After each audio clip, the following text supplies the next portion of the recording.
Why Watch That is a podcast featuring the critic and referee who go head-to-head on a quest to discover the best movies and TV shows Hollywood has to offer. Expect the unexpected from the critic. Well, nothing gets past the ref. We do all the work, so you don't have to. Welcome to Why Watch That.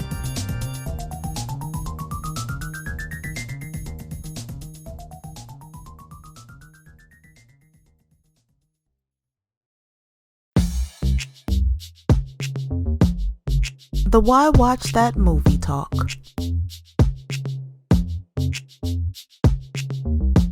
We have 2 sneak peeks, 1, 2 for you. The critic got a chance to see the Kill Team at the Tribeca Film Festival. And we also, both of us got to see a sneak peek of Harriet. And that was not at the Tribeca Film Festival. Let's start with the Kill Team. This is directed and written by Dan Krauss.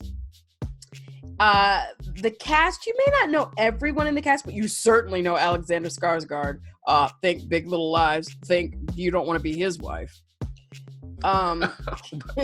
You don't. No. Adam Long is showing up. Just, some other TV actors that you'll sort of go, oh, I think I know you from somewhere. Not Adam. Yeah, Adam Long. I definitely have seen him before. You're going to go through other people maybe we should know. But basically, this kind of is a sleeper, meaning it's not heavily advertised. But we're going to hear from the critic whether or not we should grab our purse, grab our wallet, and run out to the theater to watch this. Well, in 2009, Andrew Brigman, played by Nat Wolff, joined the U.S. Army as an infantryman. Okay. But before he was deployed to Kandahar, Afghanistan, he shared a little smoke with his father, who's a former Marine. But they were careful to make sure that mom didn't find out, so it just showed how close they are. Even still, that closeness won't help Andy in Afghanistan. He's going to have to form new bonds with his fellow troops to survive in that environment. However, after he arrives in the region, he finds that their mission is to document the locals and be seen as peacekeepers. And his staff sergeant is very serious about that. Don't scare the locals. And to prove it, the staff sergeant shows his young charges how it's done by greeting a group of kids. But let's just say that doesn't end well. And as a result, Andy's platoon receives a new leader, Staff Sergeant Deeks, played by Alexander Skarsgård, who's been through 3 combat tours. So he knows the truth about what's going on in Afghanistan. And he's preternaturally calm. But wait a minute. Don't let that calmness fool you on the exterior. That would be a mistake. However, at first, Deeks, he seems to be fine with Andy. So much so that he promotes him to team leader in unique fashion. But that decision just might come to haunt both of them later on. Regardless, at this point, Andy has formed quite the strong opinion about how they should handle the enemy. However, his commitment to that will be put to the test by Deeks and his fellow soldiers, because he'll have to determine whether he wants to join their secret kill team or not. And this so-called kill team views any Afghani, civilian or otherwise, as a threat, regardless of what the evidence shows or lack thereof. So what's Andy supposed to do? Should he sanction the kill team's efforts? Should he be a willing participant? Or should he do something to stop them? His father has some ideas on that count, but he ain't in Kandahar. In fact, even when he was a Marine, he didn't experience battle. So it's all up to Andy. And whatever he decides has the potential to put him in extreme danger, either from Deeks' kill team or from an outside threat. Because Andy's caught between, yes, the proverbial rock and a hard place. And with that, writer-director Dan Krauss has taken all the work that he did while making the documentary about these events, which is also called The Kill Team, and made a narrative film that works pretty well as its companion. And like the documentary, this film is mostly simplistic and straightforward, allowing the story to build layer by layer over the course of its runtime. However, since this is a narrative feature, Dan has turned the volume up a little as he illustrates the events in Kandahar that were talked about, but of course not shown in the documentary. And the two pillars of his cast are as follows. There's Nat Wolff as Andy, who I mentioned before, who once again shows his acting chops as a guy whose intentions are pure in the face of moral corruption. Now, from what I remember, the real Andy, whose name is Adam Winfield, was short and slight of stature, which certainly doesn't describe Nat. However, Nat brings an openness and innocence to the role that's a good substitute. And then there's Alexander Skarsgård as Deeks, who's based on Staff Sergeant Calvin Gibbs. And in this role of a seemingly rational psychopath, Alexander uses his charm and intelligence in a way that echoes what he did in HBO's True Blood. He doesn't resort to playing the bad guy, which brings an appropriate chill to the proceedings. But the Kill Team's true selling point is Dan Krauss's filmmaking style. For the most part, it's as clean as can be. Because as a director, and as was shown even more in the documentary, Dan likes to stay out of the way of the story, which is a commendable distinguishing trait. However, during the final third of this film, I think that the musical choices got in the way of that restraint. For instance, there's a scene when Andy makes a final call to his dad, and he's distraught. And, I found that when the music came in, it lessened the scene's impact. In fact, no music would have been much more effective, because up to then, Dan had given us all the materials that we needed in spare fashion to connect the dots ourselves. We don't need the musical assist. Even still, I think that both versions of the Kill Team are worthwhile for anyone who's interested in a fact-based contemporary look at war and its atrocities. And you can watch them in whichever order you like. It'll work either way. But just keep in mind that neither film is trying to blow you away. They're trying to draw you in and let the unfortunate situation speak for itself instead. Well, there you go with that. I am not going to say that you should run out to the theater. No. With that, maybe it's best if you wait till it comes. Or, yeah. Moving on to Harriet, which we both saw. This is a movie that is coming out November 1st. It will be widely released, so you will definitely be able to check it out at a theater near you. Remember, the Joker is taking everybody. It's like just sweeping everybody. So if you want an alternative to that, I'm sure it'll be somewhere available. It is directed by Cassie Lemmons. It's written by Gregory Allen Howard and Cassie, but Gregory did the story. It has a very familiar cast if you love Broadway. Mm-hmm. I mean, two Broadway award winners. They won the same year. Mm-hmm. So we have leading as the titular character, as you like to say, Cynthia Erivo, who plays Harriet, and she won the Tony for Color Purple. She's joined by Leslie Odom Jr., who of course is Aaron Burr in Hamilton, won the Tony. Mm-hmm. Janelle Monáe is showing up. Vanessa Bell Calloway is showing up. You've got Clark Peters showing up. You've got Jennifer Nettles showing up. You got all kinds of people who you kind of go, oh, are you in this too? Vondi Curtis Hall is showing up and showing out. This is available in PG-13, and I have to say that because it is a movie and there's, slavery, and so you're thinking, oh my gosh, this is like 12 Years Slave or, this, that. No, this is PG-13, and the critic's going to tell you, you'll figure out from the critic's plot line why it is PG-13 and not rated R. Wow. So at the opening, look, y'all, it's Harriet Tubman. Okay. So what do you know about Harriet Tubman? And then the question is, how are they going to do something in this movie that adds to that? That's the question. So in the beginning, we find that Harriet's supposed to be free. Yes. Because of her mother, that family, her slave owner's supposed to let her go. She's not supposed to be a slave, neither is her sisters. But where are they? Now, her father is free. Okay. Mother's a slave. Father's free. Oh, I should say the grandmother. Through her grandmother, that's how she's supposed to be free. Yes, thank you. Yes. So, mom is a slave, grandmother, father's side. That's the way she's supposed to be free. Father's free. It's like, okay, what's going on? They, really by committee, go to the massa and his son and his wife. And her husband. And with her husband. Her free husband. Husband's free as well. They go there. They say gently, when am I going to get my papers? Okay.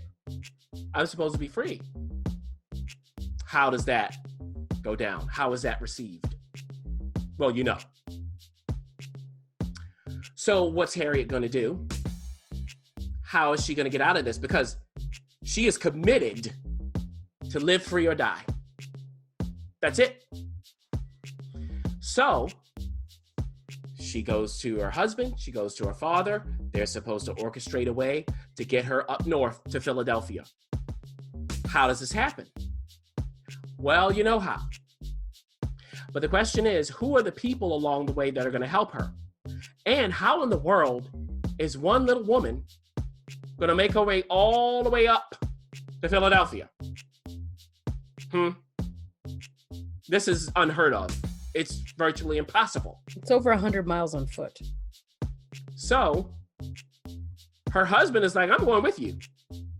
She's kind of like, but you're free. I don't want to ruin that for you. The father is like, let me tell you something. I ain't see you.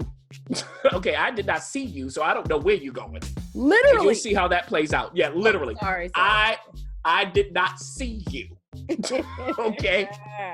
Because he's known as being very honest. And remember, if she goes missing, who's going to have to pay? Right. Now, she is a prized slave. Why? I'll leave that for you to find out. Okay, so we know what's going to happen. I mean, it's about Harriet Tubman. We know she makes it up north. But what's the cost?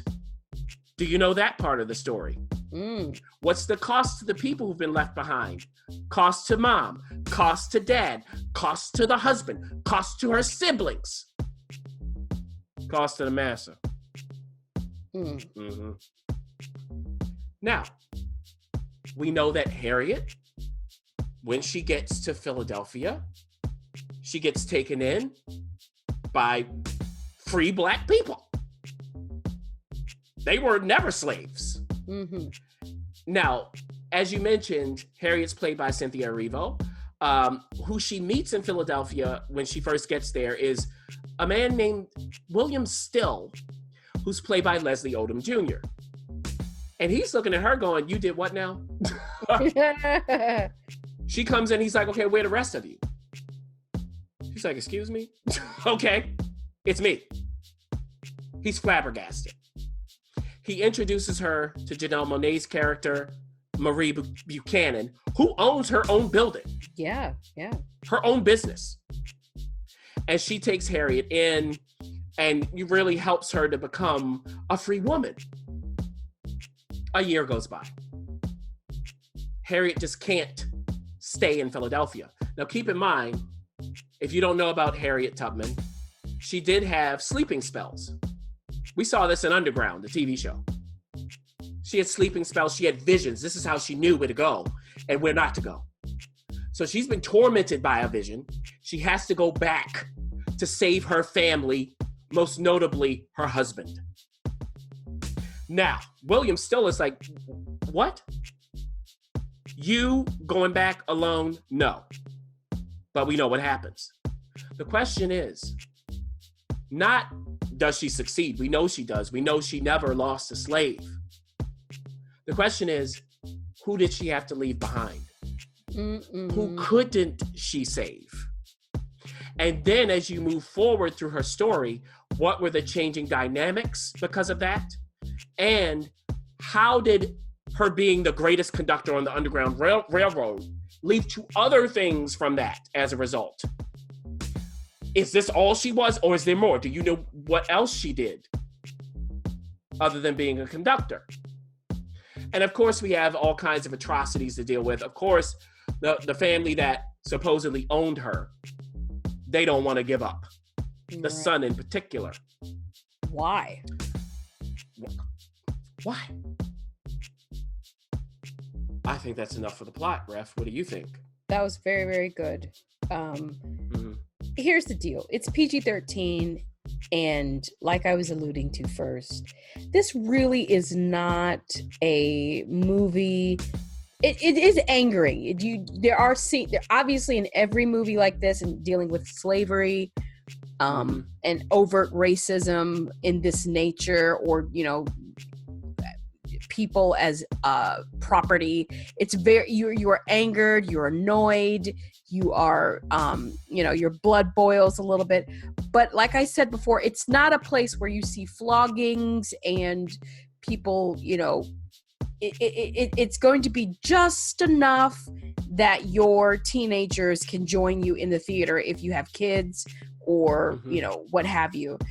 I will say this: Cynthia Erivo, as we talked offline about, is absolutely amazing in this. I was kind of giving her a side eye, I'm going to be honest, only because it was announced maybe a year before or maybe 6 months before that Viola Davis is working on a project to play Harriet Tubman. I mean, what other actress do you want to play Harriet Tubman? She is Harriet Tubman. She is literally Harriet Tubman. Yes, reincarnated. I mean, I'm on the edge of my seat, and then we hear this announcement from Focus Features, and we hear the person who it is, and no hate or anything. Cynthia's an amazing actress. She did very well on The Color Purple, but she's a Brit, and so a lot of people had conversations about that. Whether we keep seeing these Brits, 12 Years a Slave. Keep seeing these Brits telling our African American stories, but let me tell you something.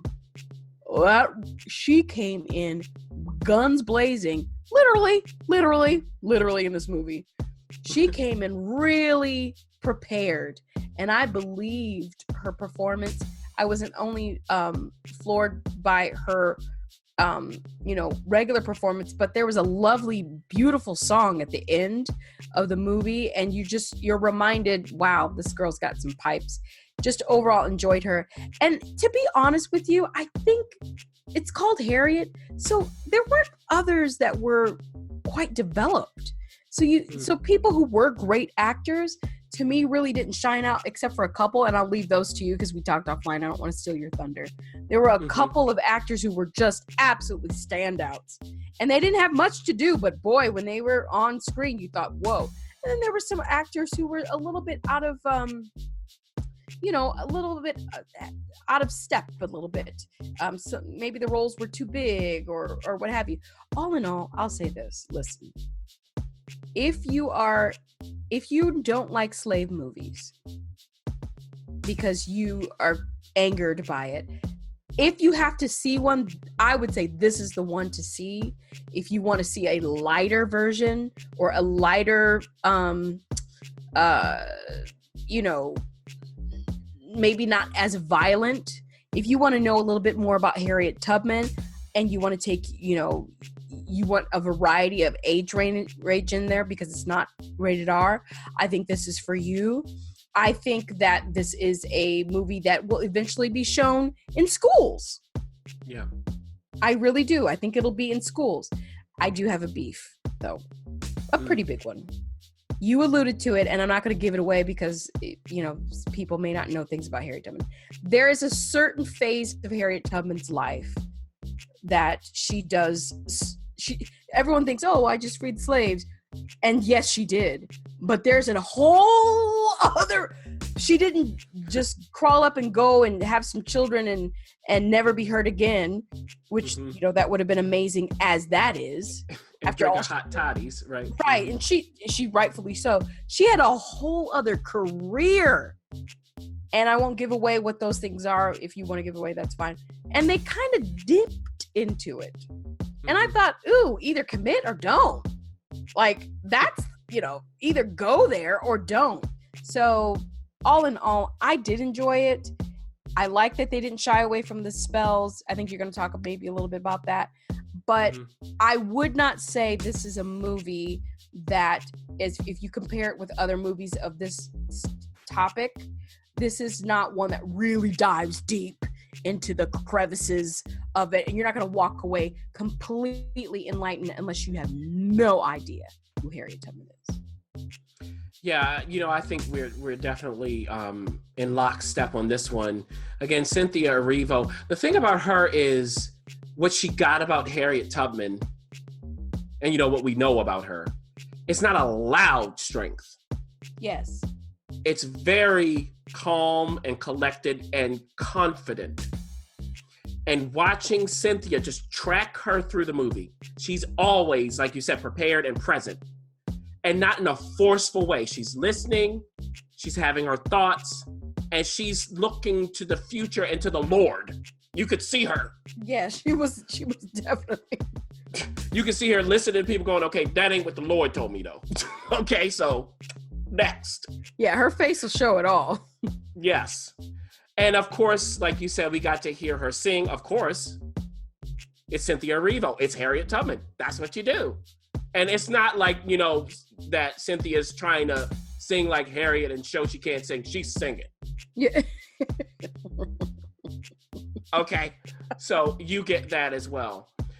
What I do want to highlight, what you alluded to, there are two relationships in this movie that I was drawn in the most by. I really found that these actors together clicked. They had wonderful chemistry in a way that wasn't even called for. It wasn't. Yeah, you're right. And this is Cynthia, of course, with her husband, who's played by Zachary Momo, who's actually in the Kill Team, by the way. Oh. So that was great. You'll see what happens to that relationship. But I wanted more of that. Frankly, they could do a whole movie on that. Yeah. They could do, this is a series of movies they could do, or even like a TV show. Yes.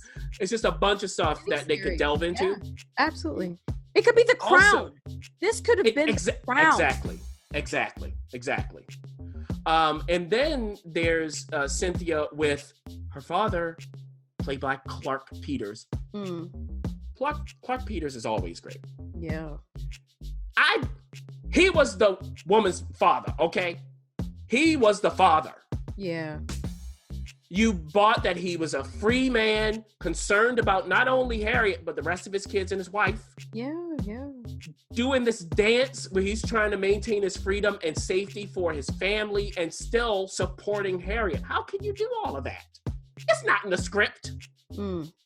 This was the actors there. So I thought that to me was what stuck with me. I also say that I did enjoy Bondi Curtis Hall as the preacher. He didn't ham it all the way, which I appreciate. Now, you're not going to see exactly what's coming if you don't know the story from the beginning. He is, by the way, married to Casey Lemmons. So very good casting decision there. But overall, here's what I have to say in regard to the experience outside of this. Like you said, it's kind of like a textbook version. The question for me, I kind of have sympathy here, because how do you tell this story in a way that isn't too much longer than 2 hours? Like, right. What do you pick? What do you show? They decided to move it, which I don't have a problem with. But like you said, you lose the depth. And you lose some of your actors because some people need more in the writing to be able to land it.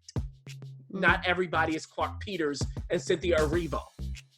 So that was the issue there for me overall. Also, some of the artistic choices I thought weren't the best. The music, first of all, you got Terrence Blanchard to do the music. Yes. Yeah. Okay, that was smart. But like when we have these, when she's in the spells and we see the visions because they show them, to me it felt like when you're watching a docuseries on TV and they do a reenactment, you know, when they hire, like when they're doing like Einstein or something, they hire somebody to play Einstein. It looked like that. Yeah. So it took away from it. You're kind of like, okay, she had these, but can't we do something else with this? So they were a little artistic. Maybe we don't need to see it. Maybe not. Maybe not. Or don't try to say, hey, this is a vision. Like, or go all the way. Like have the clouds part and do the lightning and everything else. Like I mean, but don't make me think I'm watching a TV reenactment. I mean, come on, y'all. With like the shuddering camera. It was like, God, and the gauziness. Stop it. But that's not a big part of it.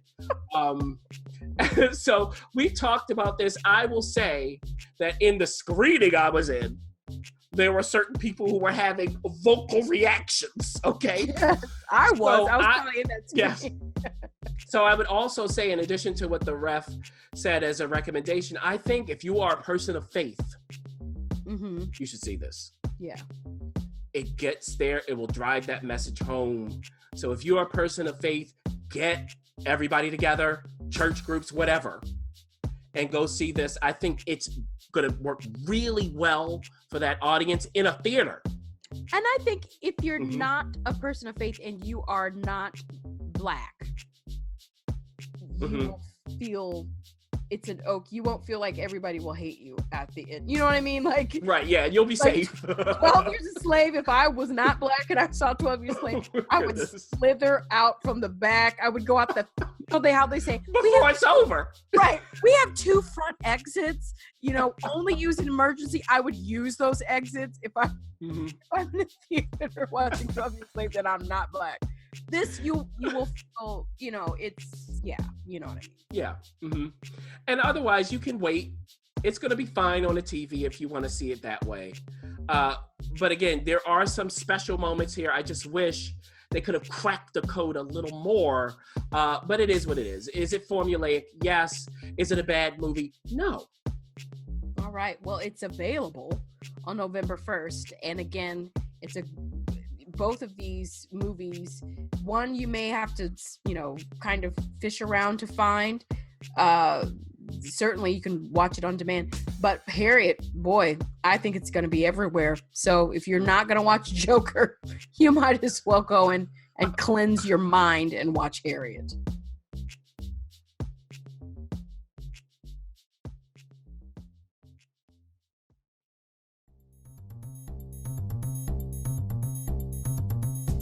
Thanks for listening.